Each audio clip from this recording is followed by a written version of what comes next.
지금 오다 보니까 벚꽃이 이번 주에 활짝 피었는데요. 아마도 사회적 거리두기 때문에 벚꽃 구경도 마음대로 못 하셨을 줄 압니다. 어, 올 봄은 이렇게 지나가는 것이 아닌가 하는 생각이 드는데요. 우리 일상이 얼마나 소중한가를 다시 한번 깨닫게 됩니다. 여러분들은 수년 전에 유행했던 그 메르스라는 그 전염병을 기억하실 것입니다. 당시에 대형 병원을 중심으로 병원 내 감염이 매우 심했기 때문에 그 이후로 병문 안에 그 문화가 바뀌었습니다. 예전에는 많은 교인들이 병원을 신방해서 함께 기도해 주신 것이 사랑의 표현이었습니다. 그러나 지금은 병문 안에 대한 성도들의 인식도 바뀌었을 뿐만 아니라 대부분의 그 병원들이 외부인의 출입을 금하고 있습니다. 이 메르스가 병원의 신방 문화를 바꾼 것입니다. 그런데 이번 코로나19는 우리가 이전에 경험했던 어떤 변화보다도 큰 변화를 가져올 것으로 생각이 됩니다. 우리는 지금 사회적 거리두기라는 말을 사용하고 있는데요. 어떤 대학교에서는 이번 학기를 통째로 영상으로 수업을 하기로 했다고 대체를 했고, 어떤 회사에서는 당분간 자택근무를 한다고 합니다. 그리고 우리의 경제도 대면 경제에서 디지털 경제로 전환이 될 것입니다. 그런데 많은 전문가들은 이 같은 변화가 일시적인 변화가 아니라 우리의 일상의 새로운 일상이 될 것이라고 말을 합니다. 여러분, 그리고 이 같은 변화는 지금 우리 신앙생활에도 영향을 미치고 있는데요. 저는 이것이 위기가 될 수도 있고 반면에 기회가 될 수도 있다고 생각을 합니다. 실제로 우리가 기독교 역사를 살펴보면 변화는 본질에 대한 질문으로 이어졌습니다. 그리고 본질에 대한 질문은 본질에 대한 회복으로 종종 이어지기도 했습니다. 변화는 본질이 무엇인가에 대한 질문으로 이어졌고, 본질이 무엇인가에 대한 질문은 종종 본질에 대한 회복으로 이어졌던 것입니다. 그래서 오늘은 영적 예배라는 제목을 가지고요. 우리 예배의 본질이 무엇인가에 대해서 오늘은 생각을 해보도록 하겠습니다. 자, 하나씩 한번 보겠습니다. 첫째, 우리의 몸으로 예배해야 합니다.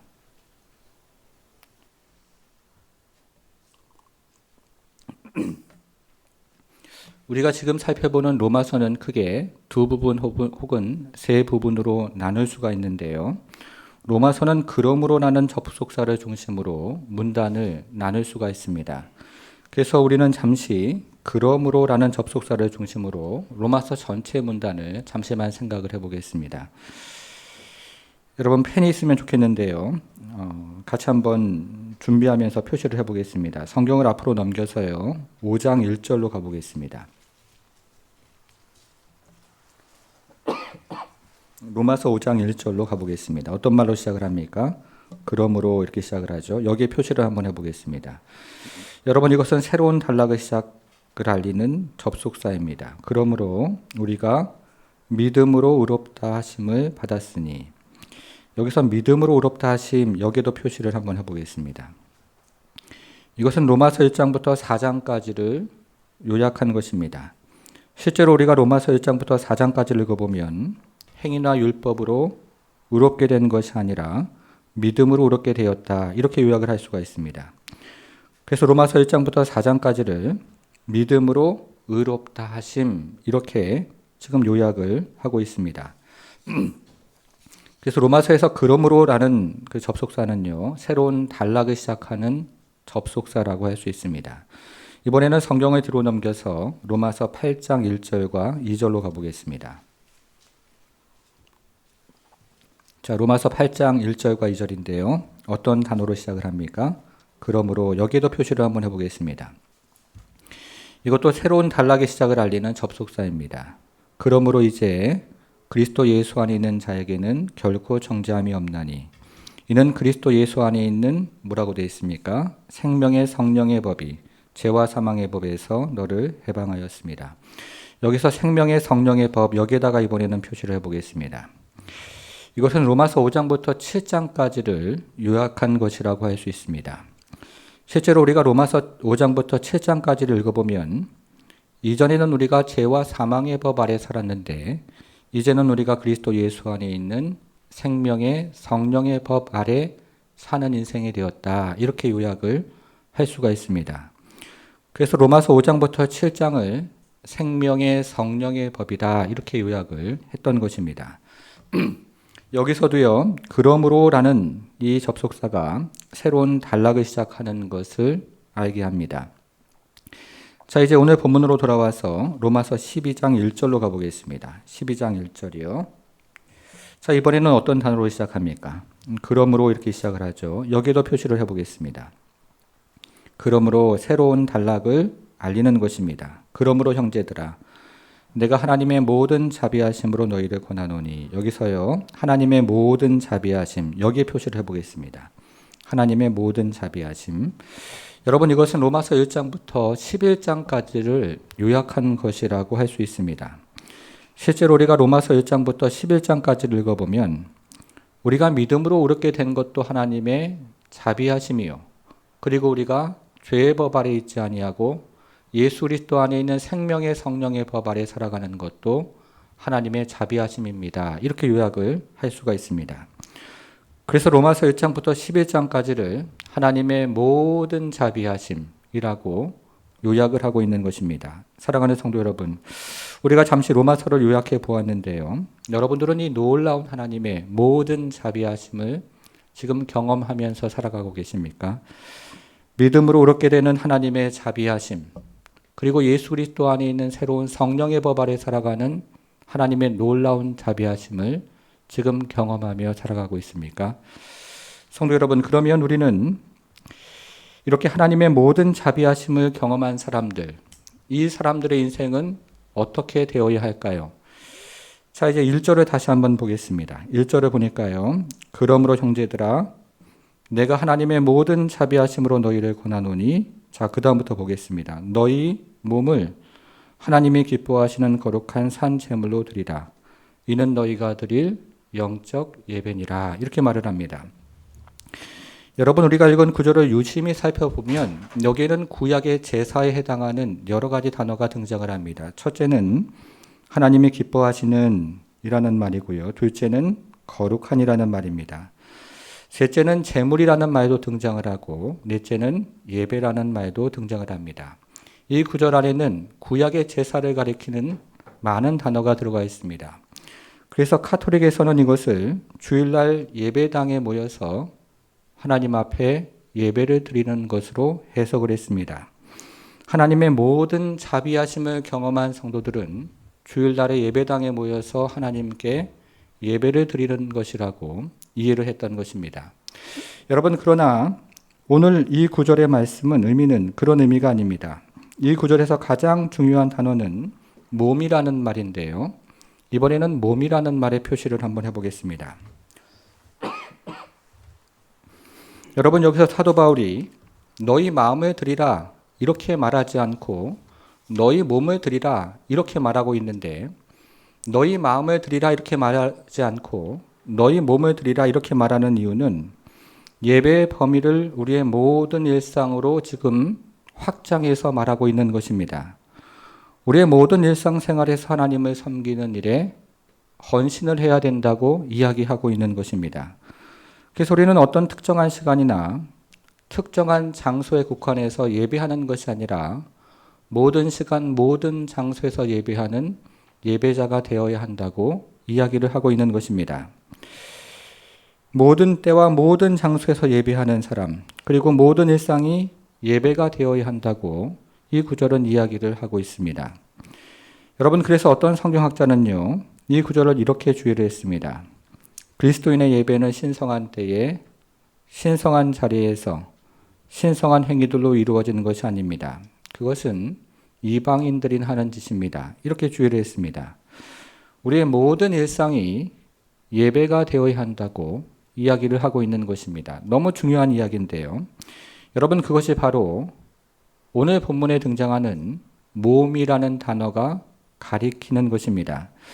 여러분, 그러면 몸으로 하는 예배의 성격은 무엇일까요? 자, 1절을 같이 한번 읽어볼게요. 이번에는요. 같이 읽습니다. 시작.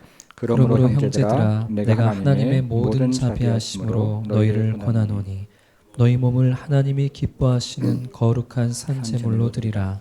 이는 너희가 드릴 영적 예배니라.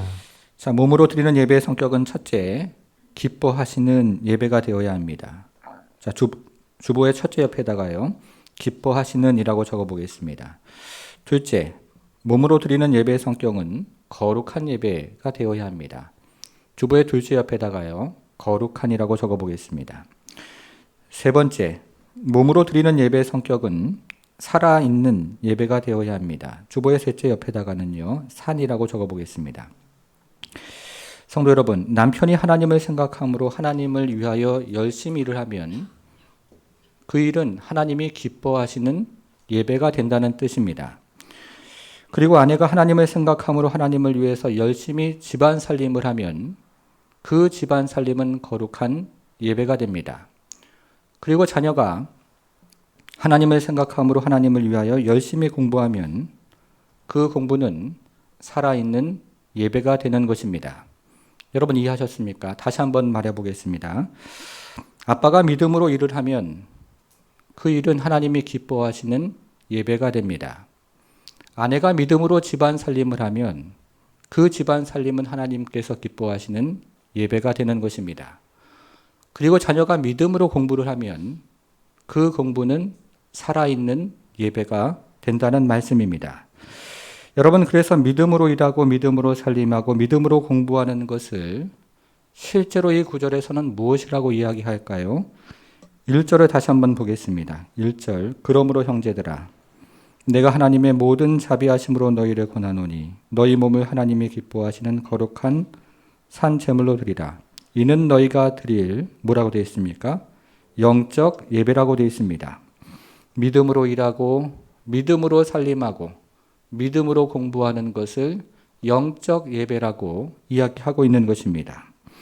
믿음으로 일하고 믿음으로 살림하고 믿음으로 공부하는 것이 가장 영적인 것이라고 오늘 성경은 이야기를 하고 있다는 것입니다. 너무나 놀라운 말씀입니다. 여러분, 그런데 여기에 사용된 영적이라는 말은 로기코스라는 헬라 말을 번역한 것인데요. 이 말을 우리말로 번역하는 것이 여간 까다롭지가 않습니다. 그래서 어떤 성경에서는 온당한 예배라고 번역을 했고 또 어떤 성경에서는 합당한 예배라고 번역을 했는데 가장 좋은 번역은 참된 예배라고 할 수 있습니다. 여러분 성경의 영적 예배 옆에다가요. 참된 예배라고 한번 적어보겠습니다. 영적 예배 그 옆에다가 참된 예배 이렇게 한번 적어보겠습니다. 성도 여러분, 그러면 우리 예수님은 이 참된 예배를 뭐라고 어떻게 말씀하셨을까요? 자, 화면으로 마태복음 23장 23절을 같이 한번 읽어볼게요. 우리 자녀들도 같이 한번 읽습니다. 시작. 화 있을진저 외식하는 서기관과 바리새인들이여 너희가 박하와 회양과 근체 11조는 드리되 율법에 더 중한 바 정의와 긍휼과 믿음은 버렸도다. 그러나 이것도 행하고 저것도 버리지 말아야 할지니라. 서기관과 바리새인들은 주일 예배에 참석해서 열심히 찬양하고 또 기도하다가 헌금 시간이 되면 11조를 철저하게 구별해서 드렸습니다. 그런데 아빠 바리새인들은 일터에서 우리가 지난주에 살펴본 것처럼 선장과 선주처럼 다른 사람을 희생하며 자기 이익만을 챙겼습니다. 그리고 엄마 바리새인은 가정에서 남편과 자녀를 돌보지 않고 교회에서 봉사만 했습니다. 그리고 자녀 바리새인은 믿음으로 공부하지 않고 수업 시간에는 엎드려 자고 그리고 집에서는 핸드폰 게임만 했습니다. 그리고 바리새인 가족은 다시 주일 예배에 참석을 해서 열심히 찬송하고 그리고 기도하고 또 헌금 시간에 헌금을 했습니다. 여러분, 그러면 이 사람은 주일의 예배를 잘 드렸기 때문에 참된 예배를 드리는 것일까요? 다시 한번 화면을 보겠습니다. 그 다음 화면을 한번 보겠습니다. 자, 예수님 뭐라고 말씀하십니까? 화 있을진저. 이 사람은 주일 예배를 잘 드렸지만 예수님은 이 사람에게 참된 예배자라고 말씀하지 않았다는 것입니다. 여러분, 그러면 예수님은 참된 예배를 무엇이라고 말씀하셨을까요? 맨 마지막에 보니까요. 이것도 행하고 저것도 버리지 말아야 할지니라 이렇게 말씀하셨습니다. 여기서 말하는 이것이라는 말은 주일 예배라고 할 수도 있습니다. 그리고 여기서 말하는 저것이라는 말은 믿음으로 일하고 믿음으로 살림 살고 믿음으로 공부하는 것이라고도 할 수 있습니다. 그런데 예수님이 이것도 행하고 저것도 버리지 말아야 한다고 말씀하셨기 때문에 예수님이 말씀하신 참된 예배는 우리의 모든 일상이 예배가 되는 것입니다. 성도 여러분, 여러분들은 지금 참된 예배자로 살아가고 계십니까? 아니면 예수님께서 책망하시는 예배자로 살아가고 있습니까? 여러분, 그러면 우리는 어떻게 참된 예배자가 될 수 있을까요? 이제 두 번째를 한번 보겠습니다. 둘째는요, 우리의 마음이 새롭게 되어야 합니다. 우리는 마음을 새롭게 해야 합니다. 우리가 앞에서 살펴본 것처럼 참된 예배란 우리의 모든 일상이 예배가 되는 것입니다. 여러분, 그러면 우리의 모든 일상이 어떻게 예배가 될 수 있을까요? 그 비결이 2절에 나와 있는데요. 이번에는 2절을 같이 한번 읽어보겠습니다. 우리 자녀들도 2절을 같이 한번 읽습니다. 시작. 너희는 이 세대를 본받지 말고 오직 마음을 새롭게 함으로 변화를 받아 하나님의 선하시고 기뻐하시고 온전하신 뜻이 무엇인지 분별하도록 하라. 여기에는 우리의 모든 일상이 예배가 되기 위한 두 가지 비결이 나옵니다. 첫째는 우리 일상이 예배가 되려면 이 세대를 본받지 말라고 이야기합니다. 주보의 첫째 옆에다가요, 이 세대를 본받지 말라 이렇게 적어보겠습니다. 이 세대를 본받지 말라. 이것이 첫 번째 조건입니다. 자, 시간 관계로 첫째는 이렇게 넘어가겠습니다. 자, 두 번째를 보겠습니다. 둘째는요, 우리 일상이 예배가 되려면 마음의 변화를 받아야 합니다. 주보의 둘째 옆에다가 마음의 변화를 받으라 이렇게 적어보겠습니다.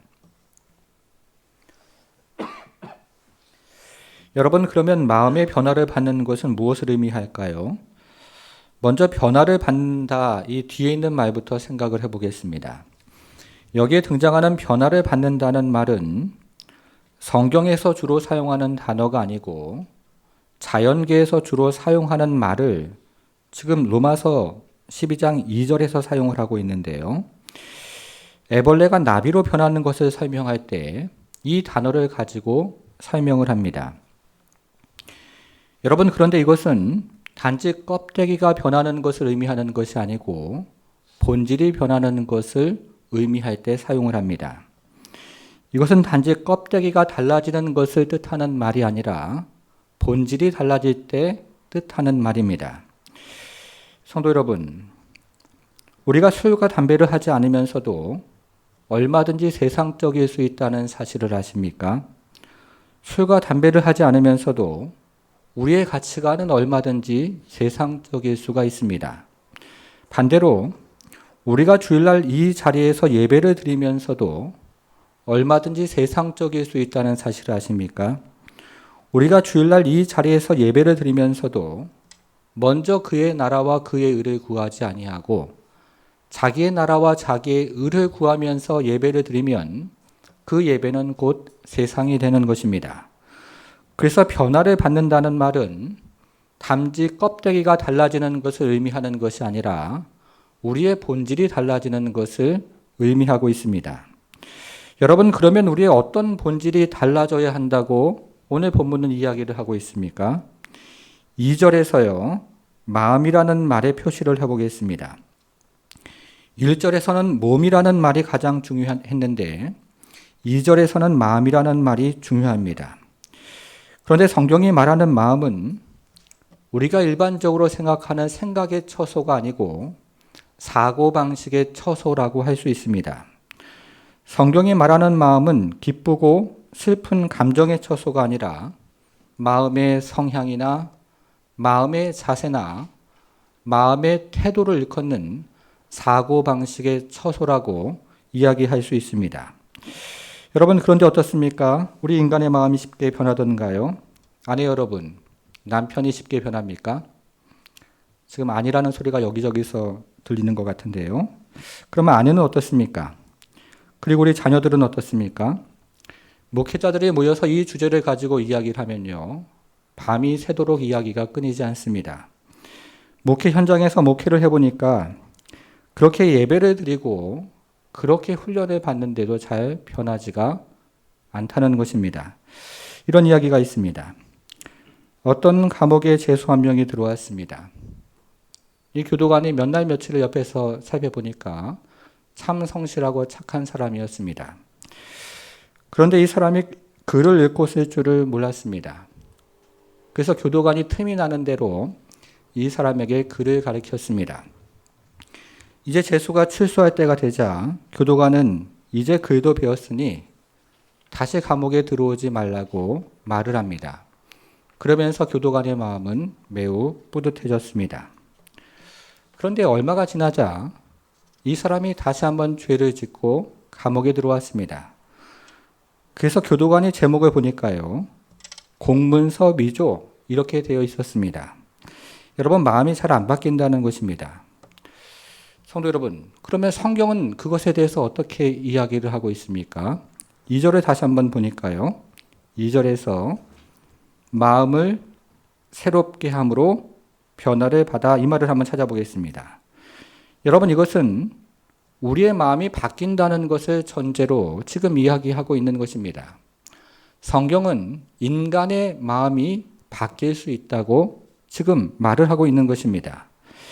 여러분, 그런데 여기서 매우 흥미로운 것은 변화를 받아라는 말이 원문에서는 수동태로 되어 있다는 점입니다. 다시 말하면 나의 힘으로는 절대 안 바뀐다는 거예요. 그리고 나의 지혜, 나의 능력으로는 절대 바뀌지 않는다고 이야기하고 있는 것입니다. 성도 여러분, 그러면 누가 나의 마음을 변화시킬 수 있을까요? 이번에는 성경을 앞으로 넘겨서요, 로마서 8장 9절로 가보겠습니다. 로마서 8장 9절. 자, 폈으면 이것도 같이 한번 읽어볼게요. 로마서 8장 9절 같이 읽습니다. 시작. 만일 너희 속에 하나님의 영이 거하시면 너희가 육신에 있지 아니하고 영에 있나니 누구든지 그리스도의 영이 없으면 그리스도의 사람이 아니라. 이 구절은 성령께서 거하시는 처소가 어디인지 보여주는 아주 중요한 구절인데요. 여기서 너희 속에라는 말에 표시를 해보겠습니다. 성령께서 거하시는 처소는 거듭난 그리스도인들의 마음이라고 이야기하고 있습니다. 여러분, 옆에 같이 예배드리는 사람을 한번 쳐다보셔요. 안에 누가 계십니까? 성령님께서 계신 것입니다. 여러분, 그런데 우리가 로마서 7장을 읽어보면 율법에 대한 이야기가 나오는데 율법의 특징은 거룩하다, 의롭다, 그리고 선하다는 것입니다. 그런데 거룩하고 의롭고 선한 율법이 내 안에 있는 죄를 몰아내지를 못합니다. 왜냐하면 율법은 하나님의 법을 우리 안에서 호소하는 것이 아니라 우리 밖에서 호소하기 때문에 그렇습니다. 여러분, 그러나 거룩하고 의롭고 선하신 성령님은 우리 안에 있는 죄를 몰아내실 수 있습니다.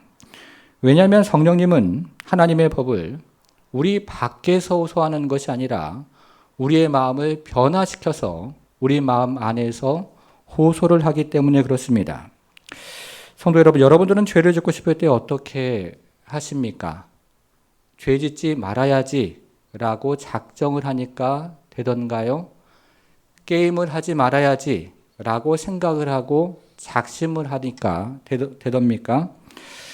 그런 것들은 모두 우리가 경험하지만 작심 삼일이라고 할 수 있습니다.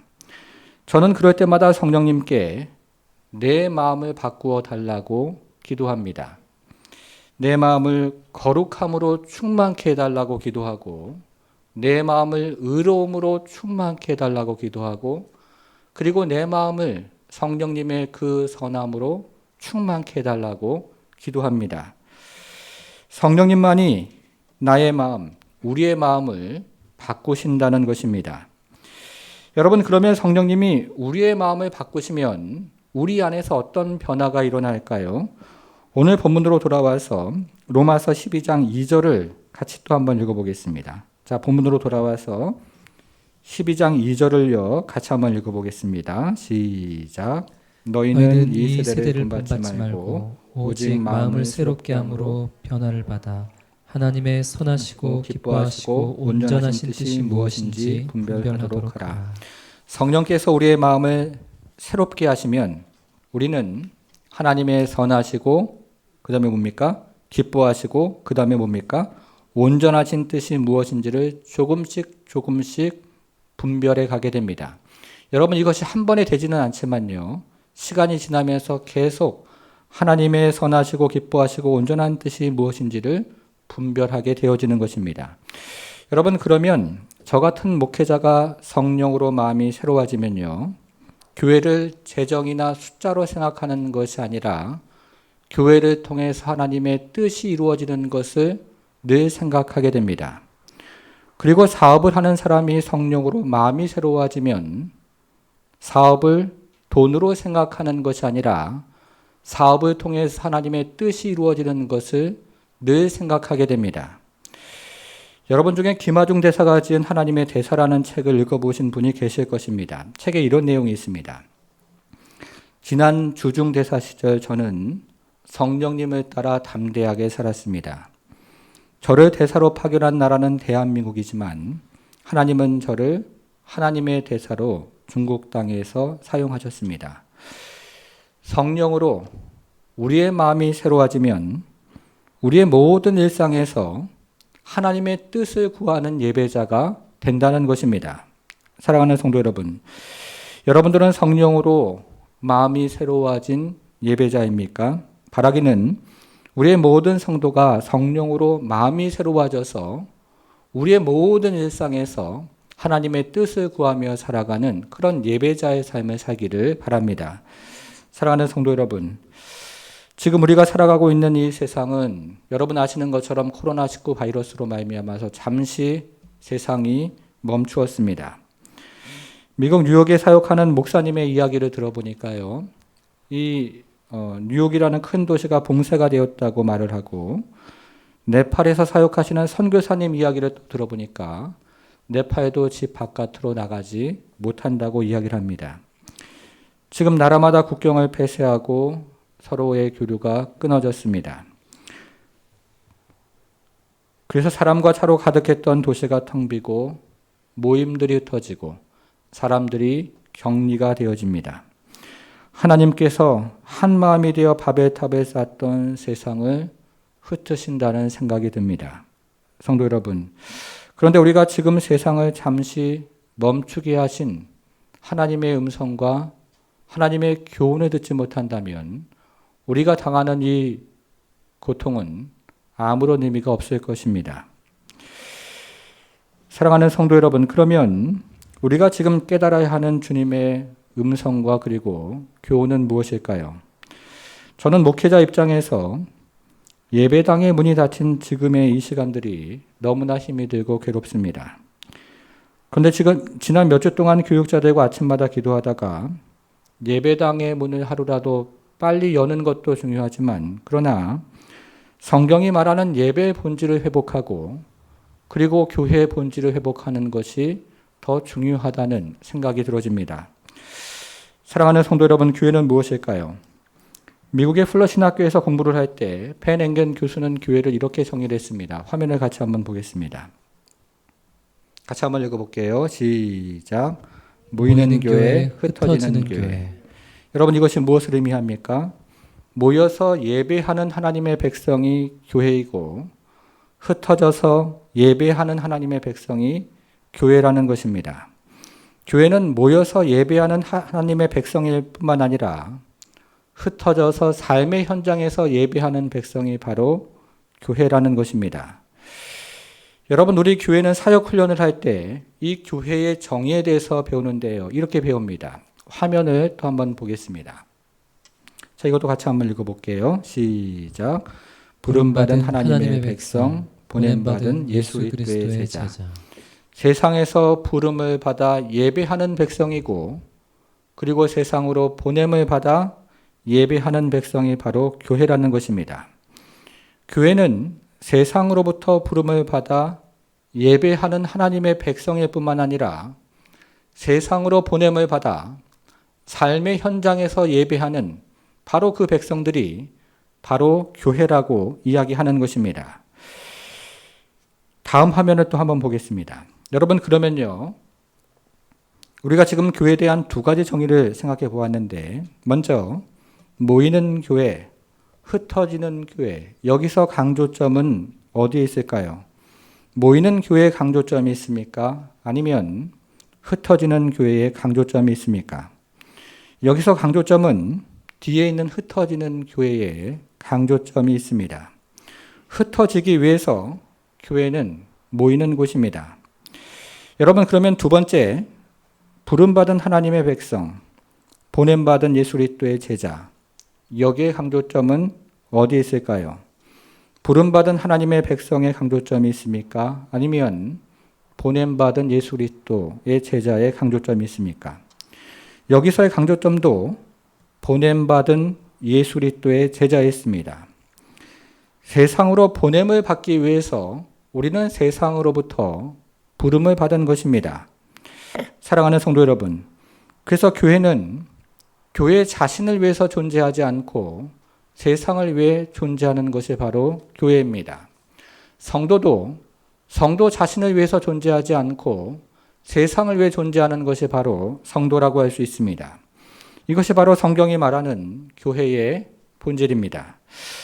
성도 여러분, 오늘날 한국교회가 세상으로부터 따가운 눈총을 받는 이유가 무엇입니까? 단지 주일에 현장에서 예배를 드리기 때문에 그렇습니까? 저는 좀 더 본질적인 문제가 있다고 생각을 하는데요. 그것은 교회가 세상을 위해서 존재해야 하는데 교회가 지금까지 교회 자신을 위해서 존재해 왔기 때문이라고 생각을 합니다. 교회가 몸으로 예배하지 않았고 성도가 몸으로 예배하지 않았다고 믿기 때문에 그렇습니다. 사랑하는 성도 여러분, 그러면 우리는 지금부터 어떻게 살아야 합니까? 우리는 지금부터라도 예배의 본질을 회복하며 살아야 합니다. 일터에서 죽게 하듯 일하는 예배자가 되어야 합니다. 가정에서 죽게 하듯 섬기는 예배자가 되어야 합니다. 학교에서 죽게 하듯 공부하는 예배자가 되어야 합니다. 그것이 우리가 이 시점에서 놓치지 말아야 하는 하나님으로부터 하나님의 음성이고 그리고 하나님의 교훈이라고 저는 생각을 합니다. 사랑하는 성도 여러분, 우리는 세상으로부터 부름받은 하나님의 백성입니다. 동시에 우리는 세상으로 보냄받은 예수 그리스도의 제자입니다. 우리의 마음으로 하나님을 찬양하는 성령 충만한 예배자가 됩시다. 그리고 우리의 몸으로 하나님을 섬기는 성령 충만한 예배자가 됩시다. 그래서 우리의 모든 일상을 하나님께 드리는 예배자로 살아갈 때 하나님께서 주시는 참된 예배를 회복하는, 그래서 사도 바울이 얘기했고 또 예수님께서 얘기하신 참된 예배자가 되는 그런 거룩한 즐거움을 경험하는 우리의 모든 성도가 되기를 주님의 이름으로 축복합니다.